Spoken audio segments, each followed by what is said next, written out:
Җиңүчеләр онлайн трансляция барышында ачыклана. Һәр төбәк экспертлары үзләре иң яхшы дип тапкан спектакльне атый. Апушның тылсымлы төшләре иң күп бал җыйды. Нибары 1 еллык тарихы булган студияның тәүге зур җиңүе. Алар өчен бу беренче фестивальдә әле. Остазыбыз безгә башта әйткәне, сез номинацияләр алдыгыз, ләкин иң яхшы спектакль сезнеке булмаса, теге кайфларыгыз төшмәсен, настраиваться итегез шуңа диде. И шунда безнең Апушның беренче урын, без җиңдек һәм бу бик шәп, без бик шат, бик менә булай. Спектакль тагын 2 призлы урынны яулый. Иң яхшы музыкаль бизәлеш һәм ир-ат роле өчен бүләк төп рольне башкарган Әмир Исрафиловка бирелә. Бу спектакльне чыгарганда үзегез аңлыйсыз, без аны 1 айда чыгардык. Майда эшли башладык, 6 июньдә аның премьерасы булды.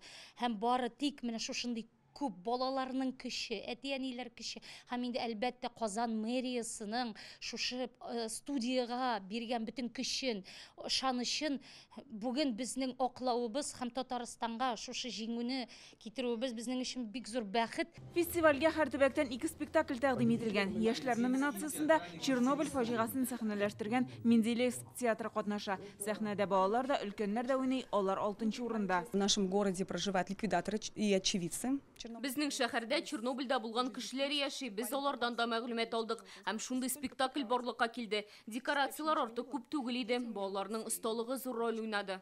2 номинация буенча да беренче 3 урынны алучылар Ижевскида узачак бүләкләү тантанасына чакырыла. Үз спектакльләрен сәхнәдә күрсәтәчәкләр. Җиңүчеләр 250 мең сум акчалата бүләк алачак. Гөлнас Сайфетдинова, Игорь Романов, Яңа гасыр каналы.